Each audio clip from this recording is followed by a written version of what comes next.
Hey everyone, welcome back to my channel. So you probably noticed how this time the angle where the camera is directed and I'm sitting now in front of my computer, it's all a bit different now, right? So in this video, I'd like to talk about the process of how you should edit a long form YouTube video from start to finish. Because have you ever wondered how YouTubers themselves edit the videos from beginning till the end? How do they do that? How do they make their videos look very formal and professional? Today, I'm gonna walk you through the entire video editing process for a YouTube video from start to finish, step by step. And I'll show you how you can start posting YouTube videos using very affordable and accessible tools, so you can follow along no matter your setup. By the end, you'll know how to organize, cut, color, add sound, and export your video for perfect quality. So let's jump straight in. So first of all, before you even open a software, by the way, in this video, I'll use CapCut as an example for my software. Before you even open it, get organized. And what I mean by that, you should arrange all of the video editing materials into folders. First, you should create a main project folder. Let's say you already have a name for your video, and in that folder you should have subfolders for the video itself, for sound effects, for music, and all the other things that are required for your video edit depending on what your idea is. And also don't forget about creating a separate folder for an export, because this is where you will export your finished product. Name your clips clearly. Don't keep their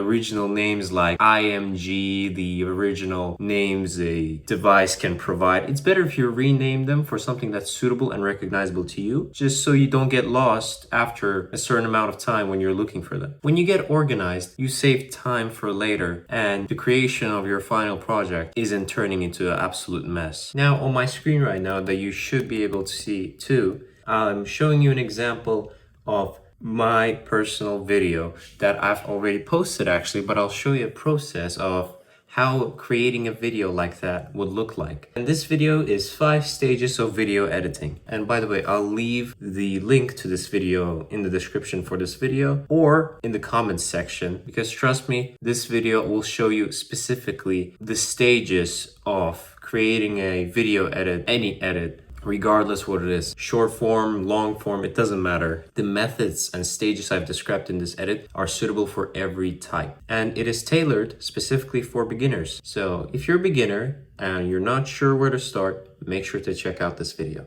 Now, going back to the folder, as you can see, I have a raw video, and you can tell that it just has a weird name like IMG and stuff. It will be hard to recognize. Now, since I've recorded it all in the first try, I don't have lots of raw footages that I'll have to connect. It will be more about how I'm cutting this into multiple different sections, doing a rough cut, but we'll get to that later, and choosing the best moments out of that video and connecting them together so I can form proper explanatory educational video. So now let's change its name into raw video.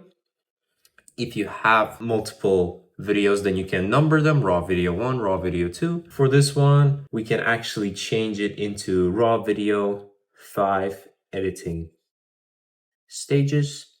And in other sections, we have stock music we'll use for that edit specifically, and stock sound that are suitable for transitions, but we'll get to that later. Now, the next step is importing and synchronizing. Import everything into the editing software using, like I said, I'm personally using CapCut, and drag all clips into your media bin. Now, media bin is more of a virtual organizer each editing software has. In CapCut, it personally looks like this. Now, this is already a prepared video that I have. This is actually the complete video, which is already finished, but I'm gonna give you a rundown where every single section has been applied. And now you have to drag all of your clips into the media bin. Now, media bin is a virtual organizer every single video editing software has. It's usually on the top left side. This is where the collection of all of your clips, your folders, your audio, all of that is collected there. Now, if you have filmed your video and your audio separately, you got to synchronize them. This is the first step. However, my voice is already included within the video. That's why we're not going to do that. This step is quick, but makes editing smoother and avoids mismatched sounds later. Now, step 3. You gotta create a rough cut that I've already talked about in the video of 5 stages of video editing. So on my screen, you can see I have uploaded the folder I have created. Ignore everything above because these are extra materials used for my video. And this video is already prepared, by the way. I'm just giving you an example of a ready video, but I will show you where every single step was applied. So now, creating a rough cut. It's time to make one, right? Rough cut is basically considered as a backbone of your video, regardless what video you're making. This is where you pull your best takes onto the timeline, or like in my video where there's only one raw footage, you cut them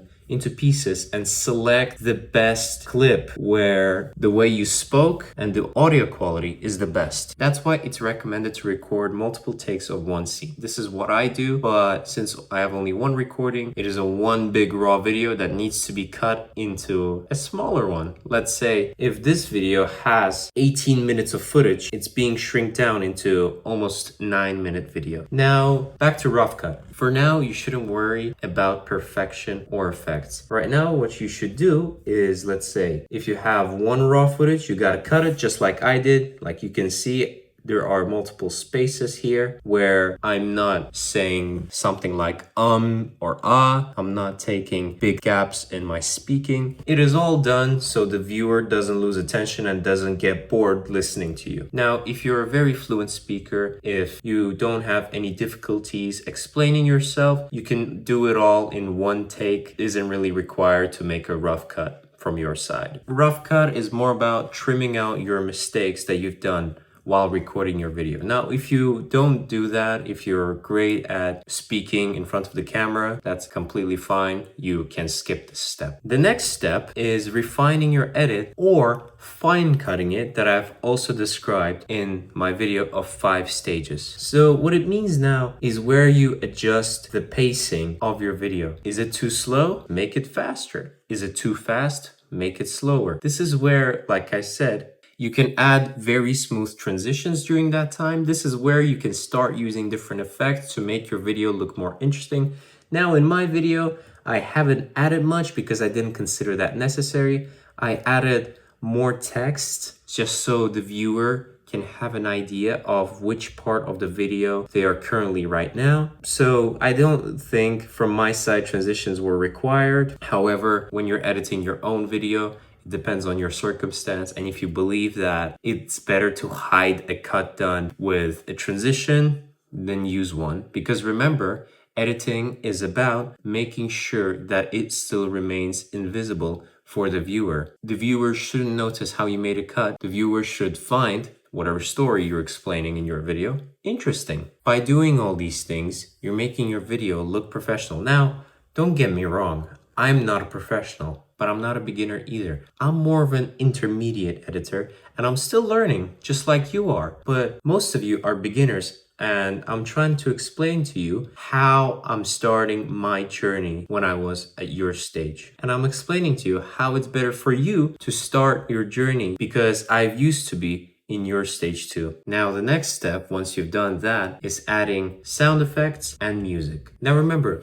audio is half of your video. You should choose the background music that suits your vibe, and also you should select proper sound effects for each transition or text appearance on your video, just to make it look more interesting, you know, just to make your video look alive. So as you can see here, I have selected my own music that, by the way, I got from Pixabay, which is a copyright-free platform where they allow you to download music and sound effects for absolutely free. And you can use all of them on your videos without getting a copyright strike. In addition, you can see that there are extra audio files here, which are aligned with my text or with the clips that are coming up specifically. Now it's up to you what you can use. You can use a glitch sound, you can use a whoosh, you can use something else. It really depends on your video. For example, when the text is coming up and its animation is as if it's being typed by someone, I'm adding typing sound effect. Now, if let's say in my video, a screenshot is coming up as an example, I'm adding a whoosh effect because it's being slided through like a whoosh. It's slided, right? It's completely up to you. This is what I personally find interesting and I believe suits my video. You can choose whatever you want.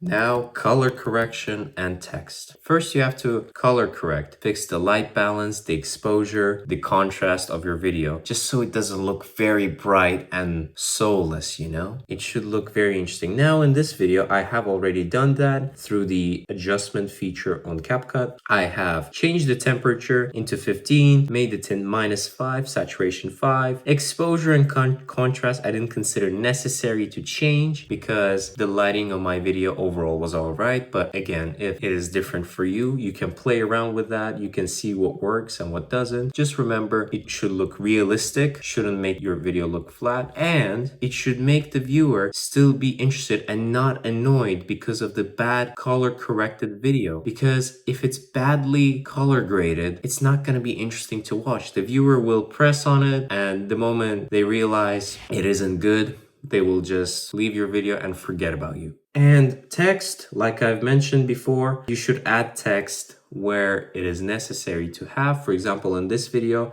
I have talked about different stages of video editing. That's why I have added it only when I'm moving on to a different stage, just so the viewer can understand that I have moved on to this next stage, and I will talk about this stage specifically until the new text pops up where I indicate that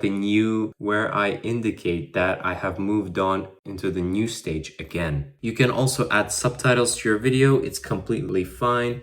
You can use CapCut's auto captions if you want. They absolutely work. It's completely up to you. Now, the final step as a YouTuber, after you've done it all, you should also, by the way, I almost forgot to mention, you should also make your video sound good, especially when it comes to your voice specifically. You should always make your voice louder than the music in the background so the viewer can hear you and understand what you say. And if there are some background noises when you were speaking, you can always enhance your voice or use the separate audio feature on CapCut, which allows you to separate your voice specifically from the audio and leaving all the background noises behind. Now back to the final step. Press the button export in order to export your video and then view it, and we get taken to this page. This is where you select the file location where your video will be sent, and you should also give a name to your video, like 5 stages of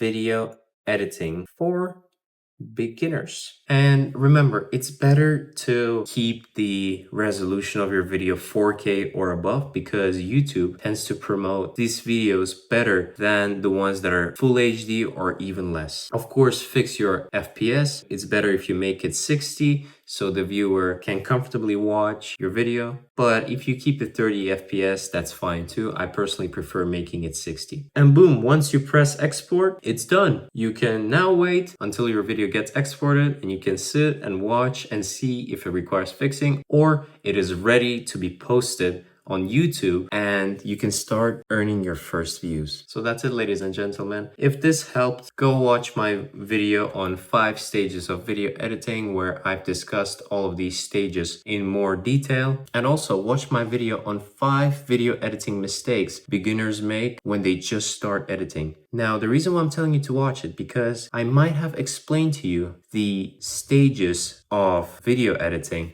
and how to create a proper YouTube video, but at the same time, there's certain mistakes you can make and end up getting not as many views as you expect because you have made one of the mistakes and made your video worse than it could be. And on my next video, I will show you my own personal video editing workflow, how my routine of video editing looks like, and I'll give you different examples of how I organize my videos, what folders I create, what transitions I use the most, what effects I use the most, and what I prefer in a video for YouTube. So make sure to leave a like on this video, subscribe, ring the bell so you don't miss out on the next video, and I'll see you next time, and take care.